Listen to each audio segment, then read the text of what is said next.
छात्र छात्री मानक मध्य सृजनशीलता वृद्धि करने सह वैदिक ज्ञानर अभिवृद्धि करने लक्ष्य नहीं आज मो स्कूल अभियान आनुकूल्य केन्द्रापड़ा शिक्षा जिला अंतर्गत पड़सिंगा पंचायत हाईस्कूल परिसर में साहित्य सृजनशीलता कार्यक्रम अनुष्ठित हो जाइए। एही परिप्रेक्षी रे साहित्य सृजन क्रीड़ांगना कौशली और जिज्ञासा प्रतियोगिता आयोजन करा जायथिला। शेषर एही प्रतियोगितार कृतित्व अर्जन करिथिबा प्रतियोगी मानक उद्देश्य रे मो स्कूल अभियान सभापति अजित कुमार पात्र सभापति एक पुरस्कार वितरण सभा अनुष्ठित होइथिला। अन्य मानक मध्य एही विद्यालय प्रधान शिक्षक प्रदीप कुमार विश्वालंक सह अजय कुमार नायक, मिर्जा लई लून, अबिदीन बेग, शरद चंद्र विश्वाल, कैलाश चंद्र राउत और मनोरमा दास प्रभृति मंचासीन होते। प्राक्तन छात्र विचित्र नायक, कैलाश दास, विजय कुमार राउतों सह बहु पुरातन छात्र उपस्थित रही यह कार्यक्रम को परिचालन करते। प्रदीप कुमार विश्वाल, प्रधान शिक्षक पड़सिंगा हाईस्कूल। आज मो स्कूल तरफ आम स्कूल साहित्य सृजन प्रोग्राम आज कहूँ मो स्कूल 4टा क्लब अच्छी जिज्ञासा कौशली क्रीड़ांगना एवं साहित्य क्रीड़ांगना एवं साहित्य सृजन 4टा जिज्ञासा तेणु प्रत्येक जिज्ञासा एवं क्रीड़ांगना जिज्ञासा अजय सार, क्रीड़ांगना कैलाश सार एवं साहित्य सृजन बेग सार, कौशल अजय सार द्वारा पिलांकर को करिकुलर एक्टिविटी बढ़ुची। पिला माने नाच गीत मो कथा मो कहानी बही उन्मोचन कले, पिला माने गीत गाइले को करिकुलर एक्टिविटी बढ़िला। मो ना अजित कुमार महापात्र, मो हम पड़सिंगा हाईस्कूल मो स्कूल अध्यक्ष।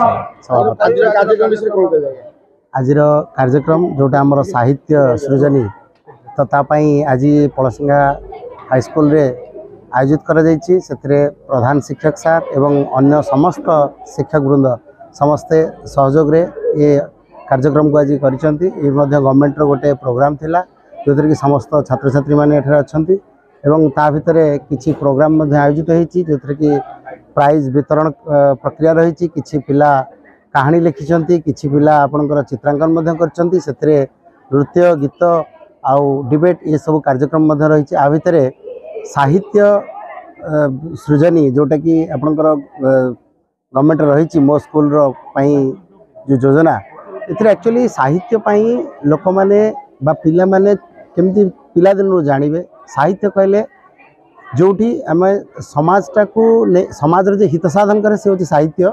आ से साहित्य को जानिबा पई बा ये पिला माने छोट दिन रु गोटे भल प्रक्रिया तैयारी हबा ये सरकार गोटे उचित पदक्षेप एटा मध्ये मु स्वागत करूछी। ए जो सरकार मो विद्यालय जो कार्यक्रम एटा केते प्रभाव विस्तार करूची छात्र मानक भितर? निश्चित भाव में ये गोटे माने छात्र मानक भितर गोटे टीम स्पिरिट क्रिएट करिवो जो थरे कि तांकू जेमति कि समस्त योजना सरकार तरफ दिया जाउची शिक्षा को नहीं कि ये मध्ये गोटे भल प्रक्रिया जो थरे कि पिला मानक भितर गोटे पाठ पढ़ा को नहीं गोटे जागरण सृष्टि हबो आउ साहित्य प्रति आत्मीयता बढ़ियो।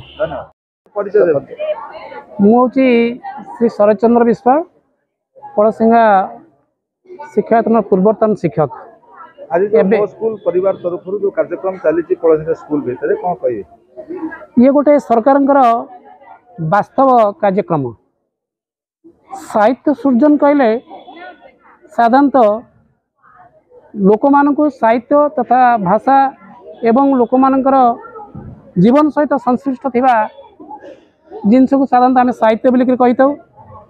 सृजनशीलता कहले छात्र भीतर थिबा सुप्त शक्तिर विकास घटिबो। एक छात्र भगवत दत्त ज्ञान को लेकिन से अनुष्ठान को आसी थाए तार परिप्रकाश करिया पाई शिक्षक मानकर सहानुभूति, शिक्षक मानकर अप्राण उद्यम तांको भीतर थिबा से सुप्त शक्ति को विकास कराई थाए एवं परवर्ती समय से शिशु जने देशर भविष्य नागरिक तथा मानव संबल होकर छिड़ा होता है एवं मानव संबलर परिस्फुटन घटिले देशर थिबा समस्त प्रकार प्राकृतिक शक्ति संबल ए सब जिनस सदुपयोग हो पार, देश एक श्रृंखलित देश हो पार, देश विकास आगेब। तेणु विकास को आगेवा हेले छात्र को श्रृंखलित करने पड़ो। ए कार्यक्रम एक उच्चकोटीर कार्यक्रम सरकार प्रशंसन उद्यम को मु मन भरी प्रशंसा करुच्ची।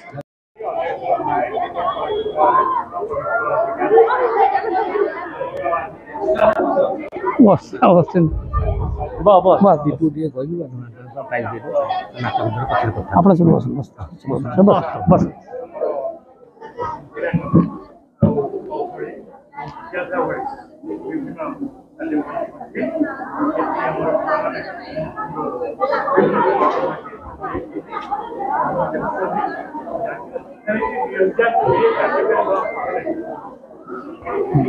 गुरु कौशली करनी जो क्रीड़ांगना जो देखी दे छाड़ी तो मोबाइल क्या तुम गोटे मास्टर रखी मोबाइल तुम गोटे मास्टर डाला भात खाऊ जन मास्टर तुम एक बस पिला बसे क्रीड़ांगना नाचुच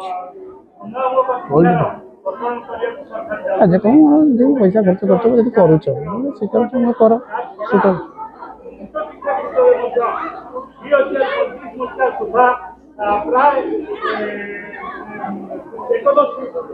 पूर्व Odisha bureau chief Debashish Swain report Nirmal TV.